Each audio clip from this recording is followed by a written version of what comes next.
Picture two neighbors. One followed Dave Ramsey for 20 years, debt-free, all cash. The other ignored him completely. Guess who retired richer? It wasn't even close. And the reason had nothing to do with personal discipline.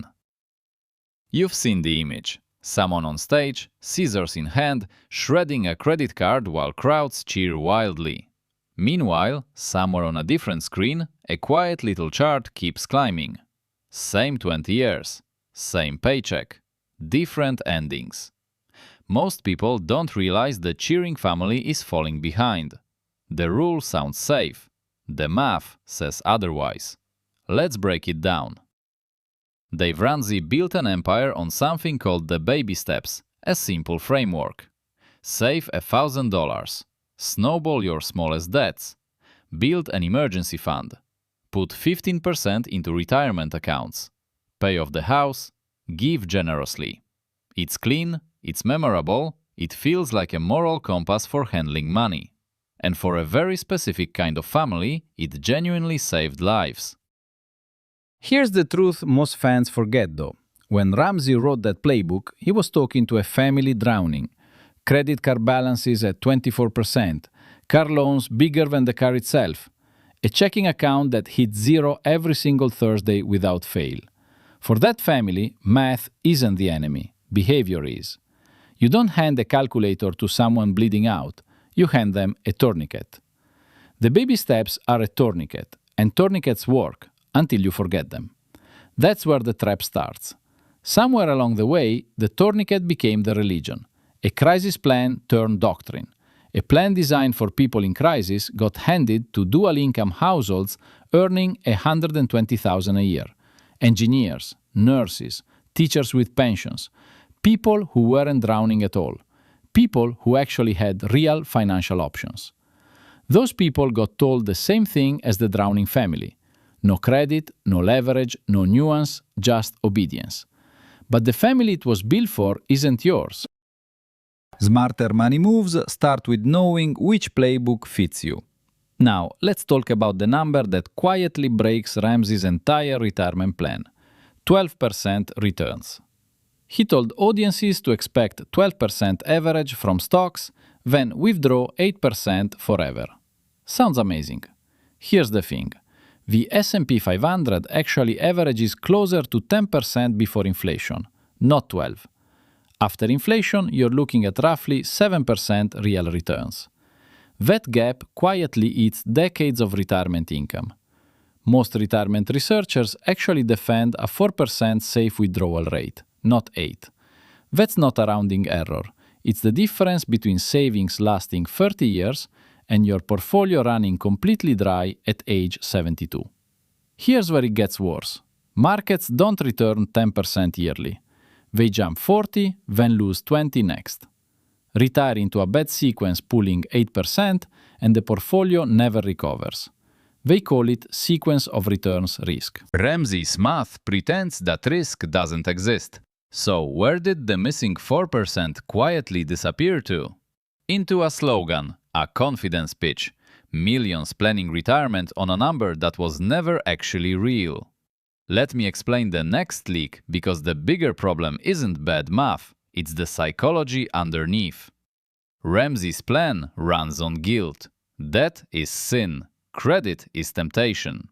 The snowball method is sold as math, but paying smallest balance first is really therapy. Little wins, you feel powerful, you stay motivated longer. That's genuinely useful for someone who's never finished anything financial in their entire adult life before. But with a 3% mortgage and 6% car loan, paying the car first is mathematically backwards. You're paying down a feeling, not an interest rate, and that feeling quietly costs you real money. Now stack that with the advice to throw every spare dollar at your mortgage. Sounds responsible, right?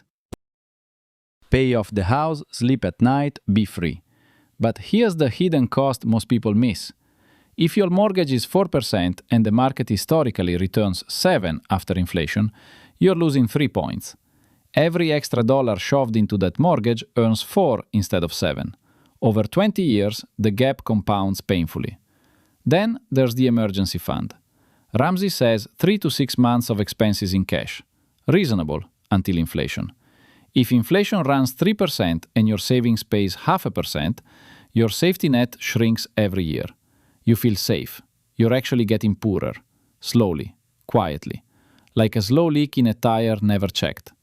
Then comes the most absurd part. Ramsey tells you to live without a credit score at all. In his words, a credit score is just an I love debt score. Cute line, bad advice. Because your credit score touches your car insurance, apartment application, utility deposits, sometimes even your job offer. You can be debt-free and principled, yet still pay more for everything because a number says you don't exist.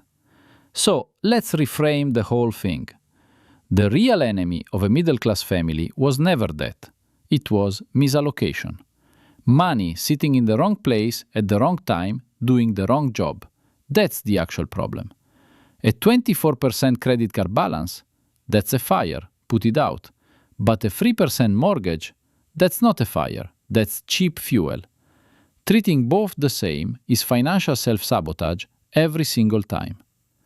There's a phrase thrown around in personal finance. Good debt versus bad debt. Ramsey hates it. Debt is debt. But the truth is, debt is just a tool. A jackhammer in a toddler's hands is genuinely dangerous. The same jackhammer in a contractor's hands builds a city. The middle class doesn't need abstinence from leverage. It needs literacy around it. Real wealth in this country, almost every form, is built with borrowed money. Homes, businesses, education, even index funds inside a 401k often sit alongside a mortgage still being paid down. Most people don't realize this. The wealthy almost never rush to pay off cheap debt. They use it strategically. They borrow cheaply to buy assets that compound faster than the debt costs them. That's not greed, that's arithmetic. And the middle class has been told that arithmetic itself is immoral. Now watch what 20 years actually costs. Meet two people. Same age, same job, same paycheck of $80,000 a year. Identical starting line. Same $300,000 house at a 4% mortgage. Call them Ramsey Rachel and Balanced Ben. Rachel does it by the book. She kills her small debts first, the way every personal finance guru recommends. She skips her employer's 401k match for 2 years, while still in step 2, paying off a car. Then she goes hard at the mortgage. Every bonus, tax refund and raise gets thrown into killing that house. She finishes the mortgage in 12 years. She feels incredible, and honestly, she should. That's a real accomplishment. After year 12, Rachel finally starts investing seriously. 15% of her income into retirement, just like planned. Ben does something different. He grabs the full employer match from day one. 3% of salary matched dollar for dollar. He keeps the normal 30-year mortgage, runs one credit card, pays it off monthly, and builds an 800 credit score. Every extra dollar flows into low-cost index funds, inside a Roth and a regular brokerage, quietly stacking shares year after year. He keeps a smaller emergency fund, about 2 months, and parks the rest in a high-yield money market earning real interest. Now fast forward 20 years. Rachel owns her home outright, no mortgage, and her late start at retirement sits near $240,000. She feels safe. She tells everyone the plan worked. Meanwhile, Ben still owes about $90,000 on his house, but his retirement and brokerage together, closer to $780,000, even after subtracting what he still owes. His net worth is dramatically higher. Not because he was smarter, not because he was lucky. He just didn't skip the match. He didn't fight a 4% loan. He let compounding do its job. The gap isn't thousands, it's a second house. Let me put a sharper number on it. When planners model Ramsey-style payoff versus balanced invest while you pay, the math gets ugly fast. The average middle-class family ends up $400,000 to $700,000 behind across a working lifetime.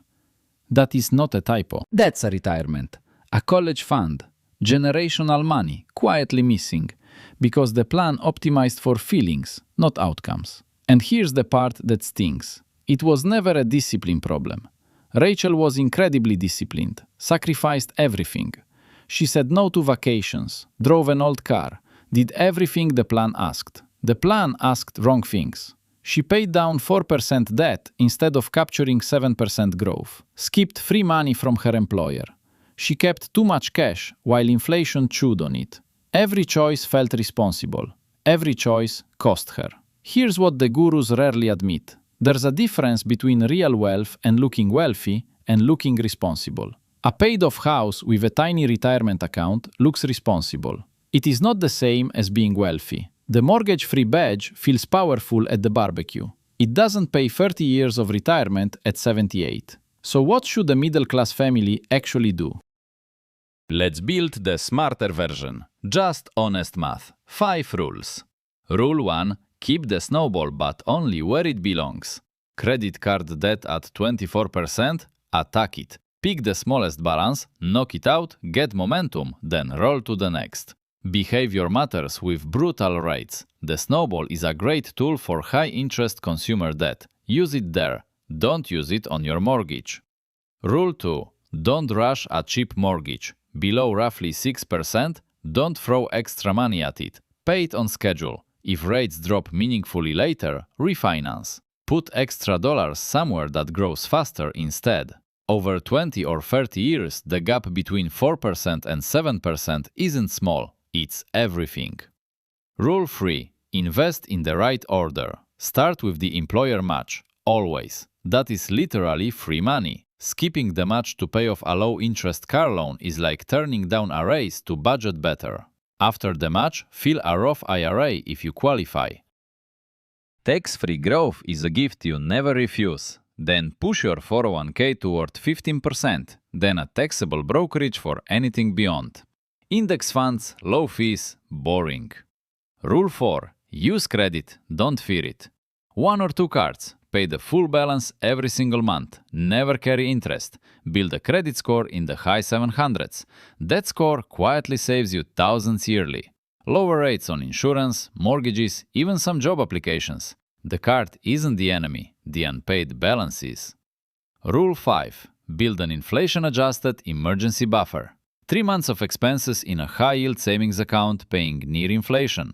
Not a checking account earning 0. Not a coffee can. Your safety net should not lose value sitting there. Stable income, good insurance, lean toward 3 months, put the rest to work. Volatile job, lean toward 6. Adjust the rule to your life. Don't adjust your life to a slogan. That's a real middle-class playbook. Math first, morality second, behavior in the right spots. One more leak most people miss entirely, coming up. Here's the one nobody talks about. Taxes, the silent middle-class killer hiding behind every responsible decision you make.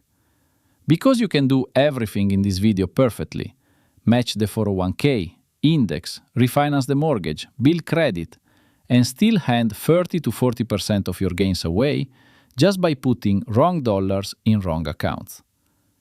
Most people are told to max out the 401k with zero conversation about whether traditional or Roth fits them. Told to invest in index funds, no thought about whether they belong in a brokerage or a retirement account. And told absolutely nothing about how withdrawals actually get taxed once they finally hit 70 years old. The result? A middle-class family that did the homework, followed every single step, built the whole portfolio, and still loses 6 figures to a tax bill they could have legally avoided. Nothing shady, just structure, just asset location, account choice, withdrawal sequencing. The boring math nobody ever puts on a billboard. That's the next video. Roth versus traditional 401k. The honest version that nobody actually explains to you. Which one actually wins for a middle-class income? And when does the answer suddenly flip on you? Because the wrong choice there can quietly erase another $200,000 across a full career. And you'll never see it on a statement. It just quietly won't be there when you retire. That's the real lesson hiding inside the Ramsey trap. The system doesn't punish you for being lazy. It punishes you for being obedient to a rulebook that was never written for your real situation. The middle class doesn't need a guru. It needs a calculator and the courage to ignore the slogans. Before you go, one final smarter money move that quietly changes everything about your retirement math. If you've made it this far, you're already thinking like the kind of person who doesn't get trapped. So, here's the move. Subscribe to Andy Explains Money. Next video, we break it all down for you. We unpack the hidden tax drag quietly eating the average middle-class portfolio year after year without you noticing. Then, the simple 2-account fix that adds years of retirement back to your life. No hype here. No shredded credit cards, no get-rich tricks. Just smarter money